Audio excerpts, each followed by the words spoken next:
Okay, Bullet, get him.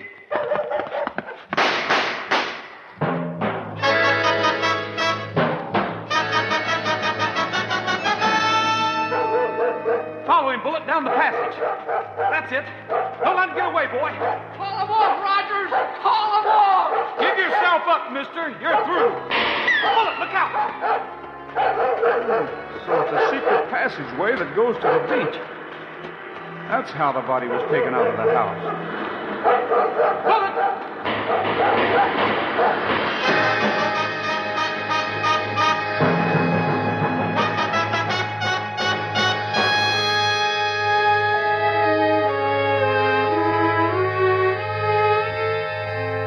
Will the reporter be all right, Roy? Yeah, he was just winged. He'll live. Well, what made you suspect him, Roy? The fact that there was nothing in the paper about Manning's release from prison. Well, I don't understand, Roy. What did the reporter have to do with it? It's all here in his confession, Dale. He was a copy boy about 8 years ago when Manning embezzled the money. He knew the money was never found. When the news item came over the wire service that Manning had been released, he reasoned that Manning would come back and recover the money. He didn't publish the story because he didn't want anyone to know about Manning's release. He followed Manning when he went to the boat landing and took a boat. Then Richards took a boat and trailed Manning to the beach entrance of the secret passage. Is that the part of the cryptic note that said 6 east from Seal, 3 inches up? That's right. 6 feet east from Seal Rock, 3 inches up, is the location of a rock on the beach.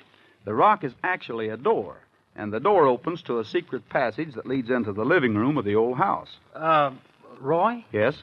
What does turn 4th main set 12 mean? Well, that's the combination to open the door in the fireplace when you want to leave the living room and go down to the beach. Turn 4th main means turn the mane of the 4th horse that's carved in the fireplace and set clock to 12. When you do that, the fireplace opens up. Manning was pretty cagey when he wrote it down years ago. He spelled Maine, M-A-I-N, instead of M-A-N-E. Well, I guess that clears just about everything up, Roy, except one more thing. Yes? Manning didn't have the money, and the reporter insists he hasn't got it either. He says he didn't find it and doesn't know where it is. Yeah. Where is it, do you suppose, Roy? Oh, I know where the money is. You do? Where? Out in that old house, of course. Somewhere in that old house. And, folks, that's the story of what happened to us the time we paid a visit to a mysterious old house. Folks, in a little more than 24 hours, we'll be saying so long to 1954 and welcome to a brand new year. But before we do, Dale and I would like to thank you for letting us visit with you every Thursday night. Right, Dale? Right. And we hope you folks will continue to invite us into your homes during the coming year, too. Say, Roy, why don't you read that telegram from Detroit now? All right, Dale, here it is. On behalf of all of us here at Dodge and all Dodge dealers throughout the country, I'd like to extend our warmest New Year's wishes to your grand radio audience. We are sincerely grateful for the wonderful reception given our new Dodge, the greatest reception, we believe, ever given an American car. Thanks, everybody, and a very happy New Year to you. And, folks, this telegram is signed William C. Newberg, President of Dodge Division, Chrysler Corporation.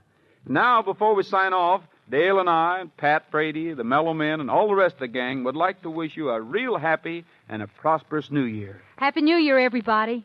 Well, that does it for tonight, folks. See you next Thursday, same time. Until then, goodbye, good luck, and may the good Lord take a liking to you. Happy trails with Dodge, the car that gives you more. The Roy Rogers Radio Show is produced under the supervision of Art Rush and directed by Ralph Rose. Tonight's story was written by Ralph Rose and Charles Smith. Music arranged and conducted by Frank Worth. Production assistant, Virginia White. Tonight's all-star cast included Pat Brady, the Mellow Men, Paul Dubov, Shepard Menken, Mel Wanna, Lenny Bremen, Jack O'Shea, and Charles Smith. Join us again next Thursday evening at this same time when the dependable Dodge Plymouth dealer in your neighborhood will again bring you the transcribed Roy Rogers Radio Show. This is Lou Crosby wishing you a happy New Year for the man who sells and services the Flair-fashioned 55 Dodge.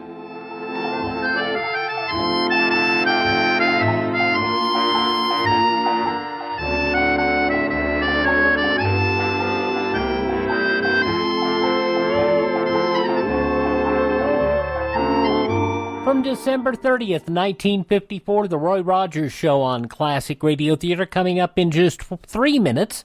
Yours truly, Johnny Dollar. This is a national health alert from the Healthcare Hotline.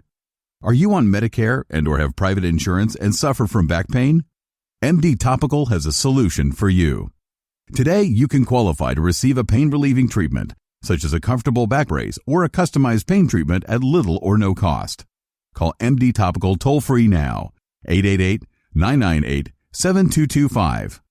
It just takes a couple of minutes to qualify for these amazing treatments that have helped thousands of people with severe pain. Your personalized pain treatment will be delivered directly to your door.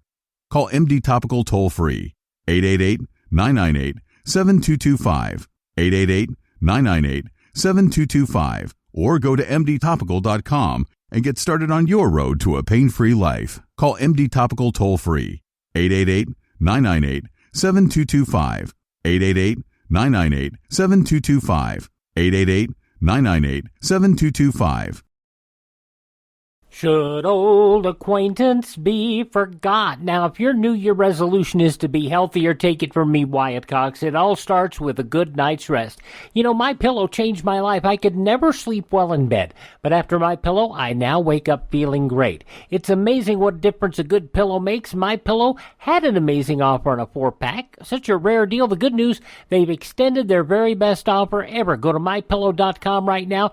Click on their end of the year special. Here's what you'll find. The lowest price My Pillow has ever offered on their 4-pack. It includes free shipping, and their 60-day money-back guarantee has been extended through March 1st. Best price ever, free shipping, extended money-back guarantee. It doesn't get better. Go to mypillow.com, click on the end of the year special, enter promo code USA. You'll get 2 premium pillows, 2 Go Anywhere pillows for 1 low price. And remember, my promo code USA is good for anything on the mypillow.com website. I don't often recommend books on my show. I'm such a busy guy. I could barely find time to write a book, let alone read one. But have I got a great one to recommend to you? A Prayer of Vengeance by John Stafford. With events ripped from the headlines of the peak moments of the Cold War, this book intertwines real places and events with supernatural evil and divine intervention, bringing both good and evil, seen and unseen, into modern times. This book pulls back the curtain to view the world in a whole new way, exposing the war between the light and the darkness playing out all around us right now. A Prayer of Vengeance is an action thriller full of suspense based upon powers of the Christian faith and what is possible if one believes. If you like Da Vinci Code and Along Came a Spider, you will love A Prayer of Vengeance. This book gets my highest 5-star endorsement. Wayne Root loves it. This is the first book of a series, and I can hardly wait to read the next book author John Stafford has in store for us. A Prayer of Vengeance by John Stafford is available exclusively on Amazon. Go to Amazon.com now to get your copy of A Prayer of Vengeance, or learn more about this book at prayerofvengeance.com. Classic Radio Theater on your favorite station. Let's wrap up the yours truly Johnny Dollar story, The Forbes Matter. This Part 5 was originally broadcast December 30th, 1955. From Hollywood, it's time now for... Johnny Dollar. This is Betsy Walker, Mr. Dollar. I'm up and around. Yes, thanks for calling. Have any time this morning? I think so. If possible, I'd like to come over to your apartment again and take an inventory of the gifts that Sheldon Forbes sent you. That'll be all right, sure. About an hour? Sure. I couldn't sleep much last night thinking about all this. I mean, he stole that money because of me. You mustn't feel that way, Miss Walker. He knew what he was doing. You had no part in the theft. I have the gifts. Well, we may have to take those away from you. I don't mind that. You said he tried suicide. How is he this morning? I just talked to the hospital. He's going to be all right. But he has to go to prison? Yes. Funny world, Mr. Dollar. Yeah.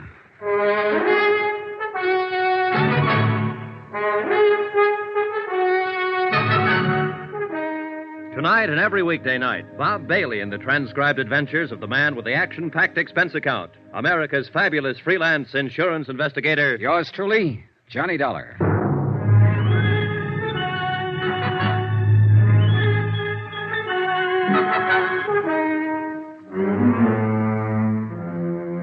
Expense account submitted by Special Investigator Johnny Dollar to the Continental Adjustment Bureau, 418 Elizabeth Avenue, Hartford, Connecticut.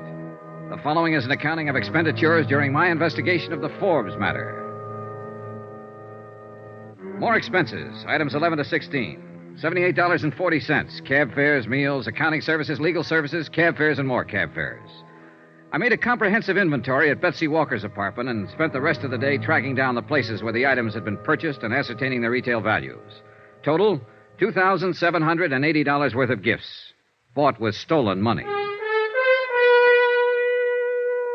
Betsy Walker also told me that Sheldon Forbes had made appointments to meet her at various times at very expensive restaurants in New York.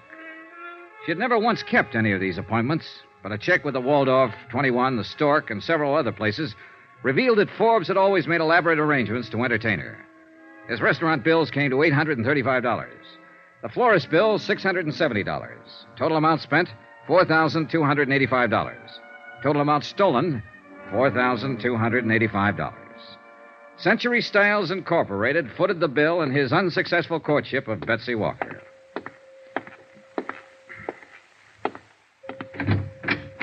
Hello. Hi. Remember me, Forbes? Sure, insurance man. Well, what now? How do you feel? Okay. You saved me, didn't you? I suppose so. Why? Same reason you'd save a man who was dying. Huh. You know what I've been doing? What? Answering the questions you wouldn't answer. I met Betsy Walker. What? My job, Forbes. I had to. How did you know about her? I followed you night before last when you got out on bail. I saw you go to the theater. Listen, you had no right to go to her. You have no right to involve her in any of this. Why didn't you think of that a month or so ago? It's the company's money you've been spending on her. I had every right, as unpleasant as it is.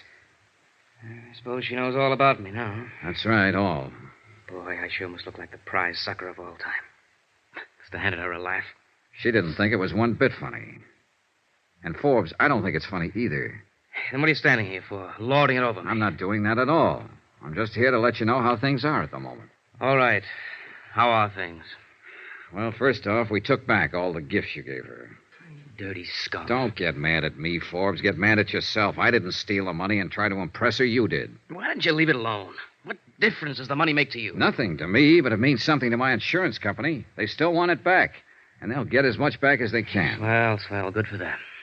What do you want now? Your signature. Hmm? I think I traced most of it down. You want to look this over? Go ahead. Those figures about right? I suppose so. I didn't keep track. Approximately? I suppose so. You're pretty thorough, aren't you? We have to be. Will you sign this? No. It'll help to clear up our bookwork a little. What difference does it make now? We've got you cold. Okay. What difference does it make? Give me.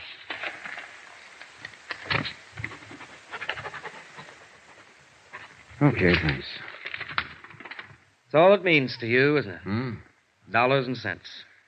Dollars and cents that were stolen, Forbes. Remember that. You wouldn't let me forget it. No, I wouldn't. You did the dumbest thing in the world. You stole nearly $5,000 trying to make an impression on a girl who didn't want to have a thing to do with you. You went about it wrong from top to bottom. You've acted like the great stone face ever since you've been found out. You wouldn't bother telling me about it. I had to go out and find out myself. Off the record, Forbes. What'd you do? See her on the stage one night? No, at the office. Office? Your office? No, not exactly. Ellie was having a showing for some buyers from the West Coast one day a few weeks ago. For those kind of showings, he hires models from the agency. Betsy's listed with one of the agencies. You know, she acts and sings and models. Oh, sure.